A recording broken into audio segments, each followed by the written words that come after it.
Greetings, Retro Zoltan here. After years of it being released, I finally got one. Well, one that works properly, I guess. This one isn't haunted like the other one I own, but I have a feeling this may get interesting.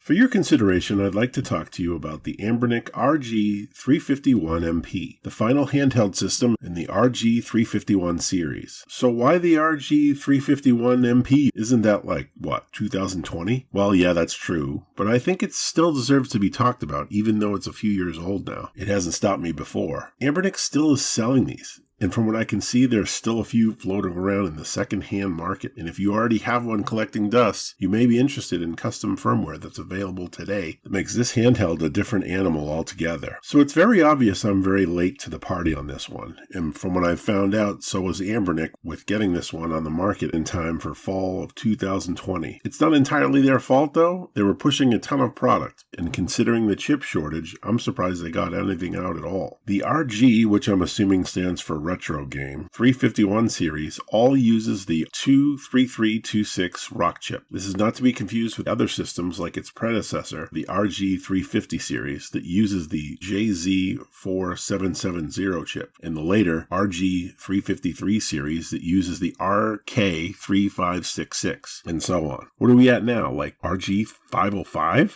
Holy crap, Anbernic. To keep things in perspective, there are 4 handheld units Anbernic made for the RG351 series. There's the RG351M, an attractive device with a 320 by 480 screen. I did a basic review of it last year, and the M stands for metal, which is the aluminum alloy shell. Quite a nice device, and I remember I was hesitant to give it back to Joe Chaotic after he loaned it to me for review. The RG351P, also with a 320 by 480 screen, which I would argue is probably the most favorite of the bunch. Unlike the M, which is heavier, this one is labeled P because of its plastic shell. The RG351V, this is the only vertical handheld of the series, a Game Boyish feel if you will, that comes with an upgraded 640 by 480 screen that no one's disappointed about. And finally, the RG351MP, which also has a 640 by 480 screen with a 4:3 aspect ratio. Thank goodness. And real talk here, I honestly thought the MP at the end of the name all along stood for metal and plastic, but it really means Metal Pro. So with this being the professional version, the last hurrah of the rock chip 3326 series for Anbernic, is this the best of the series? Does it still hold up today? Let's find out. Since I didn't learn my lesson the first time and bought used again, I didn't get a box. But if you did, it would be the standard that Anbernic likes to ship out with, packaged well with a foam insert as well as the USB charging cable, a wireless dongle we'll talk about later, a screen protector kit, and depending on how you buy it, an SD included with games on it as well. Starting very simple, the RG351MP comes in 3 colors, blue, green, and black. I happen to have a blue one, and I'm delighted. The aluminum casing is premium quality here. I have heard of the paint chipping on these with light use, but I haven't seen anything painful yet, so jury's still out. It's an impressive weight, and feels better than you expect it to. You just can't help enjoying holding this. It honestly reminds me of when I first held the PSP. You know you are getting something awesome. The Anbernic RG351MP has everything you could ever want from a handheld. It has dual analog sticks that are completely reminiscent of the quality and feel of the Nintendo Switch. It really feels like they just ripped them off the same inventory. The ABXY buttons, even though they're smaller than I would like, are the consistent Anbernic quality that everyone's expecting. They just feel perfect, and honestly, I have no complaints. The D-pad is no exception with its amount of play for angles and quick action. I have no doubts playing games on this thing will be a great experience. I've heard in some cases sometimes the D-pad needs a little breaking in, but since I bought mine used, it's possible it's been done for me already. The trigger buttons feel fine and click very nicely, but they're beside each other and not stacked. Trigger buttons like this aren't everyone's favorite, but better than systems that only have one set. The top of the unit also supports a charging port, a headphone jack, an OTG port that you'll need if you want to connect to wireless. That's right. It has no built-in wireless. So if you're a big wireless person, one that requires it for more than just scraping for box art, you're going to feel a bit embarrassed using the included wireless dongle and adapter. It's anyone's guess why Anbernic did this, perhaps to save money, or perhaps the aluminum case is causing issues getting it to work properly. On the sides is a power button that sticks out a little bit. It would have been better if it was recessed so you're not pressing it by accident, but it's not the end of the world. I'm just being super picky. And as usual with Anbernic devices, it has has the standard digital volume rocker switch. The back of the unit sports 2 grippy rubber pads which help you hold on to your RG351MP a little better. I haven't experienced this, but if you have sweaty hands, holding a metal handheld might make it slippery. I have heard these being called bum cheeks, but I can't bring myself to say it.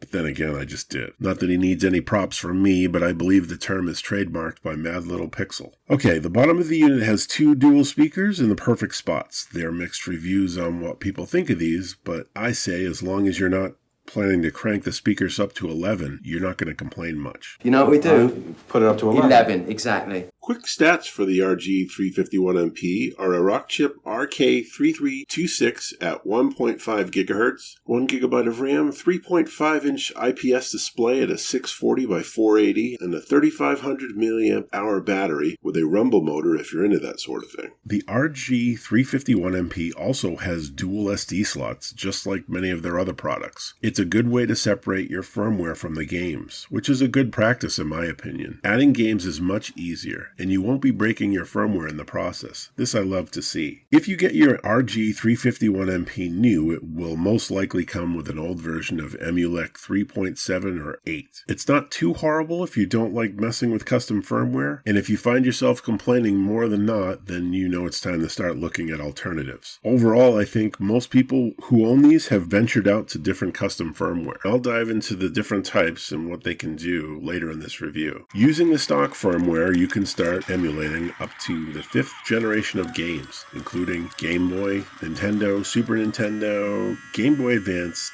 Neo Geo, Neo Geo Pocket, Sega Genesis, TurboGrafx, PSP, PlayStation, and Nintendo 64. Folders provided on the SD card will allow you to add more games like MAME Arcade, WonderSwan, Neo Geo CD, and others, depending on what you like to play. And as far as the stock, without any tweaking, PSP, Nintendo 64, and Dreamcast emulation played pretty poorly, or not at all for the most part. In 2020, it was impressive to see these even loading up, but it's just too sluggish and buggy to enjoy now, which just shows this device showing its age. Sorry, RG351MP. Adding my own systems like OpenBore and Neo Geo CD, for example, came with its own set of problems, forcing me to start fiddling around with BIOS files and the like. So if you're more of a pick-up-and-play type person, this most likely will be a frustrating experience for you if you venture too far from what the SD card already has on it. Custom firmware, of course, in most cases will give you a better experience. Now that the RG351MP has been out several years now, there's more to choose from than I ever thought possible. There is ArcOS for a more customizable firmware for those who are really particular about their gaming experience. There's also RA, or Retro Arena, if you're really into tweaking performance, and boasts supporting up to 100 platforms. And there's even more. If you like messing with custom firmware, you could go on experimenting for ages. I myself have migrated to Anbernic, a custom firmware that honestly feels more my style. Since I'm honestly not a huge fan of tweaking things, it's also a pre-configured OS, so you really don't need to be adjusting much. I was able to get systems I couldn't get to work properly on the stock system to run great, and for those systems that felt sluggish, Anbernic made most of that go away.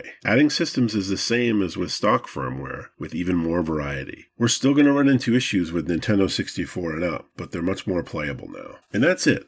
I really like the RG351MP. For these types of devices, I even use my PC to download the box art when it comes down to it. So not having internal wireless to me is not a big deal, but it may be for you. After long use, I did realize the system feels heavier than I'd like, which may make you wish for the plastic one despite the screen downgrade. It reminds me of when the PSP made a lighter model. There's also the missing HDMI out port, which you may be looking for. Again, this was supposed to be the professional out of all the devices. It's strange it's missing things people have been really wanting. From the Anbernic website itself, the RG351 runs today at $150. You may find a good deal on eBay or Mercari, but be careful. And most of these sellers are completely delusional. I saw one going for $300. Don't be the person to buy from that guy. And I'm not sure why Anbernic isn't trying to get rid of these. So your cheapest bet is to find a reseller on Amazon who's seriously sick of looking at these things in their inventory. And that's all I have to say about the Anbernic RG351MP. Thank you so much everyone for your support, and I'll see you next time. Bye.